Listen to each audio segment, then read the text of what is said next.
Newgrounds.com.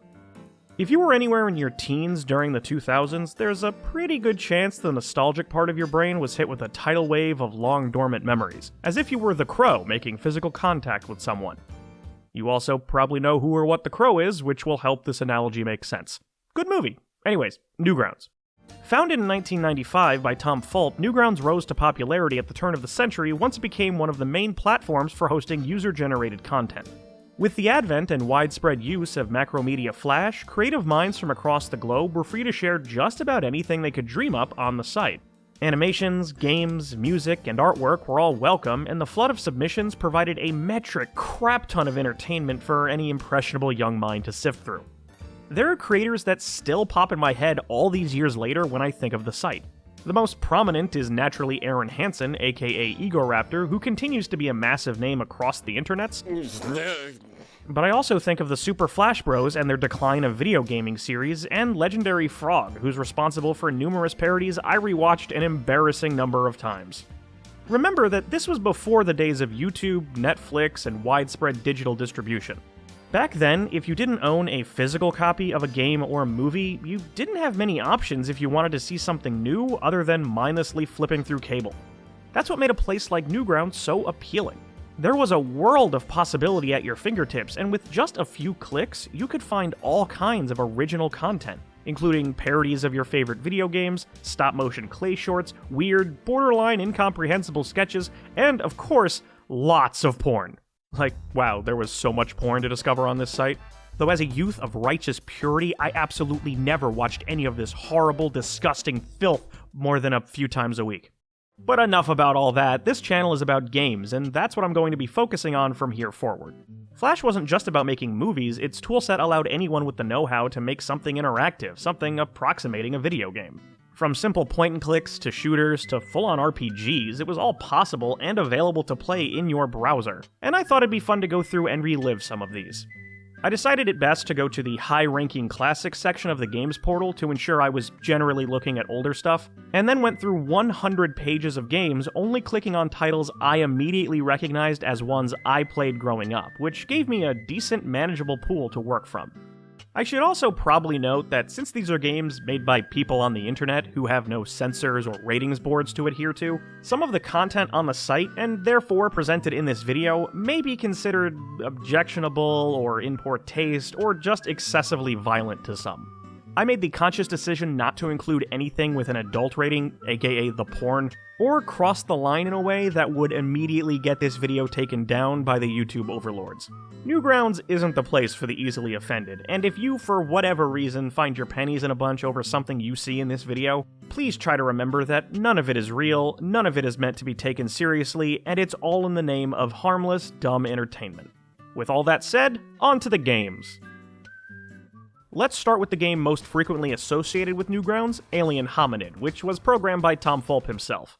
Inspired by titles like Metal Slug, Alien Hominid has you play as an adorable but bloodthirsty little alien guy who crash lands on Earth and must fight through waves of FBI agents intent on capturing him.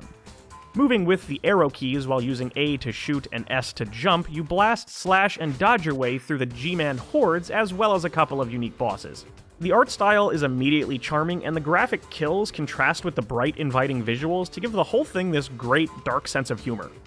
It's pretty challenging, as all it takes is one hit to kill you and use up one of your precious lives, meaning it requires a good deal of situational awareness and quick reaction times. That can be easier said than done, since a keyboard is not exactly the best way to play something like this, but if you don't suck with these controls like I do, you can reach the end of the game in just a handful of minutes. When it was released in 2002, it was incredibly impressive and garnered so much attention and admiration that 2 years later, Alien Hominid got a proper release on PS2, GameCube, and GBA with much more content, updated visuals, and improved controls given the move to a proper controller. An HD version of the game was later put out on Xbox Live Arcade, which is now backwards compatible on Xbox One, so if you want to play the most polished, content-rich version of the game, I recommend downloading it there.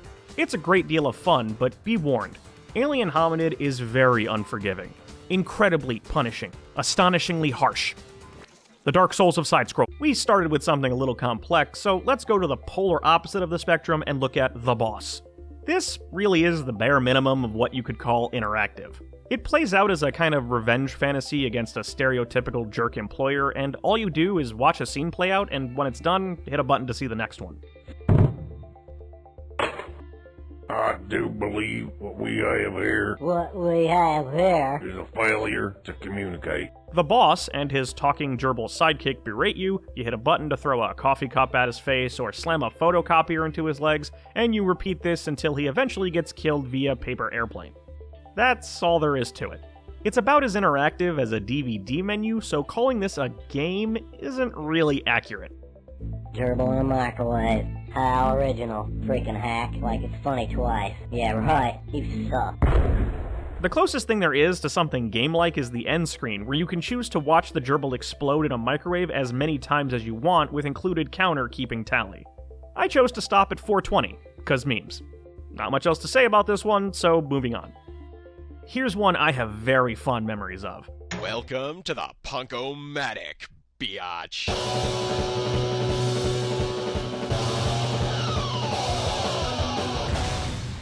Punk-o-matic lets you create your very own punk rock song using various samples across 3 different instruments: drums and 2 guitars, bass and electric. You choose where to place the samples on the provided timeline, mixing and matching to create a composition you think sounds cool. Many of the pieces complement each other pretty well, so whether you're meticulously listening to each tune and carefully placing every element in its proper place, or you say screw it and just hit the random button, there's a pretty decent chance you'll get something that sounds alright.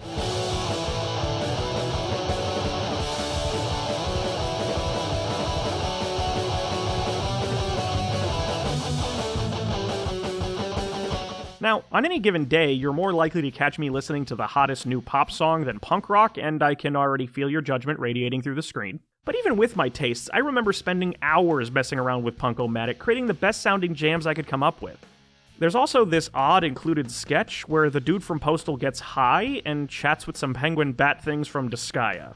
It's pretty weird, and I'm not sure why it's a thing, but if you were into that crossover idea, then here you go. Dude, Nickelodeon sucks donkey balls, dude! Aye, dude. Dude, that's our line, dude! Dude. Portal the Flash version is Portal, but made in Flash. The concept is the same as Valve's beloved Puzzler, just on a 2D plane. You shoot 2 portals on surfaces around any given room, use momentum to launch yourself long distances, and try to avoid deadly traps. It's neat seeing this idea remade on a smaller scale, but the execution falters in some key areas. Your character is always hauling ass like an Olympic sprinter, which results in slippery feeling movement, making any kind of precision adjustments difficult, and you'll often find yourself overshooting your intended goal. As for aiming, the altered perspective and lack of any guiding line can make it hard to accurately launch your portals, and that's a problem when some of the rooms require you to not only be on point, but also incredibly fast with your placement. It's a valiant effort at recreating the mechanics of Portal in your browser, but the sloppy controls hurt the play experience, especially if you've ever overcome the proper version of GLaDOS's test chambers. Now let's look at Ray, Parts 1 and 2. These are both choose-your-own-adventure type games that follow the titular Ray, a mute gun for hire tasked with doing whatever dirty work his handler gives him. As you can probably already tell, it copies the visual style of South Park, but does so well with plenty of violent action scenes to bear witness to. While I described the game as a choose-your-own-adventure, you're not actually deciding how the narrative progresses, as all roads lead to the same place. However, you can determine how individual scenes play out. So when Ray comes out of a liquor store and a homeless guy asks you for money, you can choose to give him the cash and be on your way, or throw a bottle at his head. After you make the choice, you're given a number, and by adding up all of these, you can determine what superficial rank you get at the end of each part, but again, they don't actually affect anything in terms of plot. There are quite a few of these scenes too, so the game has some replay value if you want to see all the different variations of how each encounter plays out. Part 2 fleshes things out a bit more. Not only is the animation quality better overall, but there are a handful of minigames thrown in to add a bit more interactivity, like clicking a button to resist torture and a simple shooting section where you fire at bad guys from behind cover. Nothing too fancy, and you can choose to skip these if you'd prefer to just move things along, but I appreciate the additional effort. If you want some fun, gory action scenes and have 30 minutes to spare, Ray is a decent little 2-part romp. Moving on to The Skull Kid. Playing as someone with a skull for a head, presumably a kid, you walk through 3 floors of an office building, murdering everyone in your path because... It was released around the same time as Alien Hominid and quickly became one of the most popular games on the site, but I'm gonna guess that was more for the edgy premise and weird protagonist than the actual gameplay. You see, Skull Kid is actually pretty boring. On the first floor, you walk to the right, wielding a chainsaw, and when you come across an obstacle, whether that be a piece of furniture or a mild-mannered employee, you hold the spacebar to slice through them. Very slowly. Dude, it's a chart, just knock it over! This whole level only takes a minute to get through, but every action feels like it takes longer than it should, so it's a pretty unsatisfying minute. The second floor swaps the chainsaw for a pistol, turning into a cover shooter where you take out a handful of heavily armed workers. You're not aiming or anything, all you have to worry about is timing when you take your shots, with the window for doing so successfully getting smaller as you go. Again, you can get through this part in roughly 1 minute. The final level isn't really even a level, as you just walk through an empty room and chainsaw the fat boss man twice until his intestines fall out as Skull Kid moonwalks back the way he came. That's it. Whole thing takes about 2.5 minutes to get through, and while this may have had some appeal to my edgelord 12-year-old self, now it's just lame. How about we look at something a little less violent? This is the only level, as the title implies, is a game with only one level. You control this little elephant guy, and all you have to do is reach the end goal. Simple. But while there might technically only be one level as you're always seeing the same layout, there are actually 30 stages, each of which has its own gimmick. You might only be allowed one jump, or you'll have to deal with a heavy wind, or the camera will zoom in to an uncomfortable degree. One stage even requires you to refresh the page, and another forces you to look at the game's credits. You've probably seen browser games that are similar in concept to this one, but I always find these things charming and kinda clever, so if you'd like to see in what other ways the game messes with you, it's a good way to kill 10 minutes. You know what's always fun? Alcoholism, so here's Drunk Clunk. This game is based on the DCK cartoons, a series of mature-themed flash animations full of cussing, debauchery, and dick jokes. Clunk was the downer member of the group that hated everyone and that everything bad seemed to happen to, so he seems like the optimal protagonist for a game about getting shit-faced on St. Paddy's Day. Your goal is to drink as much as possible in a 3-minute time period in order to get the highest score, while also trying to keep Clunk from falling off his stool. The catch is that the faster you drink, the harder he is to keep balanced, and you can only fall so many times before Clunk is kicked out and you get a game over. The first time I played this one, I just kept taking shots non-stop, which makes Clunk uncontrollable. I couldn't keep our hero upright for more than a few seconds at a time, and while watching this guy tumble over was actually pretty funny to watch, it meant I ultimately failed. So for my second run, I took a more conservative approach and focused more on keeping Clunk's inebriation level manageable as to maintain control. I didn't get the best ranking this way, but I did at least get to see the ending, where Clunk gets behind the wheel of his car and immediately crashes into a pole because that's what you get for being irresponsible. Don't be like Clunk, kids. Clunk sucks. Hey everyone, remember The Matrix? I don't know if you remember The Matrix, but The Matrix was a pretty big deal. On a completely unrelated note, here's Bullet Time Fighting. It's a simple one-on-one fighting game. You can throw a few punches, some kicks, run up the non-existent walls, and you can pull out a handgun to fire off rounds at your opponent. The gimmick is that by holding down a button, you can do all of this in super slow mo. There's no reason to not constantly hold this button down, because not only does everything just look cooler in slow motion, but at normal speed, this epic brawl quickly turns into a Benny Hill sketch. It's pretty shallow, but it works. If you spent any amount of time on Newgrounds, you likely know about the Madness series. These were ultra-violent action shorts that typically featured one gray Rayman dude murdering his way through a bunch of other gray Rayman dudes. Madness Interactive attempts to capture the spirit of those animations by giving you control of the action. There's actually quite a lot of content here for a Flash game. Aside from the main mode, there's a tutorial to teach you the controls, a test room that lets you spawn weapons and enemies at your leisure to try things out, some survival challenges, and one focused on knife throwing. When you're just messing around, experimenting with different armaments, and mindlessly killing guys, there's a good deal of fun you can have. But once you try to play the primary offering, a shooter/beat-em-up that asks you to kill a flood of enemies on each screen, things kind of fall apart. Since you're vastly outnumbered by bad guys that tend to pack a lot of heat, you're constantly overwhelmed, and since all it takes is a few shots to kill you, you quickly burn through your limited lives pool. In order to swing melee weapons or pick up and aim guns dropped by foes, you move your character's hand around with the mouse. But remember, this is in a browser window, and given the frantic nature of the goings-on, it's pretty much a guarantee that you'll accidentally click out of the play area and lose control entirely, leaving you a sitting duck. I honestly don't see how anyone could get past more than a handful of screens, let alone finish this thing without Buddhist levels of patience and memorization.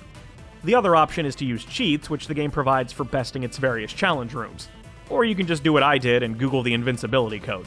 Basically, if you go to Madness Interactive with the goal of reaching its end, you'll probably pull your damn hair out. But if you just want to mindlessly shoot some guys, it provides a cool little sandbox in which to do so in. I'm surprised I've gone this long without stick figures showing up. Given their simple design, these guys were the go-to for many animators, and I remember witnessing the demise of several helpless line people way back when. By far, the most popular series of Stickmen content was this one, that I think is pronounced Xiao Xiao, but in an effort to not look dumb by potentially mispronouncing that multiple times, I'll just be referring to it as XX from here on. As far as martial arts or action shorts went, the XX series were some of the best. Remember The Matrix? But we're here to talk about the XX games, of which there are a handful: XX2, 4, 6, and 9. If you're confused by the weird numbering, it's because both the movies and games were considered part of the same chronological series. Unfortunately, most of these interactive adaptations aren't really worth discussing much. XX2 is another of those barely a game games where all you do is hit a button and watch scripted sequences play out. Depending on your timing, the sequence you get is altered, but otherwise there's nothing to it. XX4 is much better, being an on-rails Time Crisis-esque shooter where you pick off bad guys that pop out at you. It's extremely brief, but very well executed, and is unquestionably the best game of the four. XX6 is pretty much the same thing as 2, where you're just watching a scene play out, but now you're button mashing in order to progress it. Again, barely a game. And finally, we have XX9, which is a full-on beat-em-up, and while you'd think a game of this type in a series known for kick-ass fighting would be a no-brainer, the end result is pretty crap. The action is stiff and unsatisfying, it's easy to get ganged up on, making the spin kick the only consistently viable attack, and I ran into a glitch where an enemy got stuck off camera, making it impossible to go further than a couple screens. XX4 is fun for what it is, but for sweet stick figure battles, I just watch the non-interactive movies. Since we're already on the topic of stick figures, let's talk about Stick RPG. You name your character, assign points to a few attributes, decide how long your game will be, and then you're dropped into the small town of this place. From a top-down perspective, you wander around and choose how to spend the limited time you have each day. You can work one of a few jobs to earn cash, eat food to replenish stats, maybe go to the local university to increase various attribute points to qualify for a promotion, observe a car floating in the void of space, then go to bed and repeat the whole process the next day. There are a few additional activities too, like gambling at the local casino, getting into bar fights, and buying cigarettes for a miner, which reward you with a skateboard to more quickly get around. It's a pretty repetitive existence. On my last in-game day, I took all the money I had earned from working the day before and spent it on slots. After losing everything I had, I opted to drown my depression with alcohol at the local bar, but since I couldn't actually afford to drink anymore, I settled for blowing off steam with a good old-fashioned brawl. Stealing $16 from my defeated foe's wallet, after all, he's clearly not going to need it anymore, I celebrated my victory by heading to the local fast food establishment and eating some fries since I couldn't actually afford a full meal. I then went to bed and finished my day, at which point the game showed me my net worth of $34 and proceeded to call me an utter failure. And suddenly I know what people mean when they say art imitates life. They say pimpin' ain't easy, but now we can finally put that theory to the test in the adventure title Pimps Quest. As our hero Hooch Pandersnatch, yes, that's really his name, a man with perhaps the greatest walk cycle ever put into a game, your goal is to make the climb from low-level street thug to Mac Daddy. Your journey from rags to riches is split into 4 parts.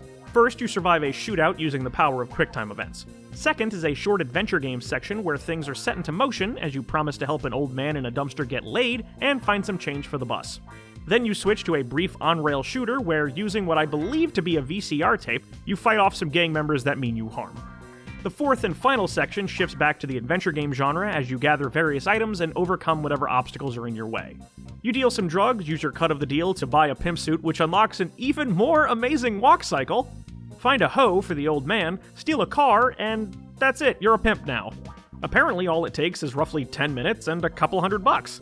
Turns out that, contrary to the saying, pimpin' is pretty easy. Yeah, this game is dumb, but the walk cycles alone earn it a thumbs up from me. Finally, let's take a look at Weapon. Out of all the Flash games I've played here, this one has probably the most generic name, and is also my unironic favorite. Your goal is to defend a downed Black Hawk helicopter, spelled with or without a K depending on which screen you're looking at, from increasingly larger and more difficult waves of enemy combatants. You earn money after each wave that can be used to purchase new guns, attachments, explosives, repairs for the chopper, and defenses like AI snipers or screen-clearing bombing runs.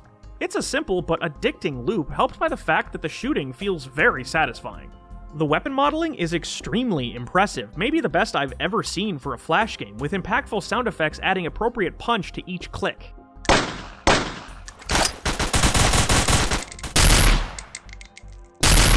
While I only played the other games featured in this video anywhere from 5 to 15 minutes each, I spent a good hour with weapons, starting over each time I inevitably failed just to see how different firearms behaved. It's legitimately great fun, so if you play only one of the many titles I've talked about here today, then this should be that one. Really, there's no harm in checking out pretty much everything I covered here today, or the tens of thousands of other games that I didn't. After all, they're free and available at the click of a button over on Newgrounds. Those of you without the nostalgia for them probably won't understand the significance of a site like Newgrounds today, since now there's things like YouTube for video content and mobile gaming for quick pick-up-and-play time wasters, but I know there are plenty of you out there like me that will forever hold a special place in your heart for Newgrounds. With the sheer amount and variety of content, whether it be games, movies, music, or anime porn, I can say with a fair degree of confidence that there's no other place quite like it. You know, I went over a lot of different titles, but it feels weird to not bring up the #1 most popular game on the site. So how about I throw out my earlier content restrictions and give my in-depth analysis on the most played game on Newgrounds with almost 50 million views, Sim Girls. The object of this smash hit is to seduce the hottest girl at school so you can have naughty NC-17 rated sex. Ah, shit.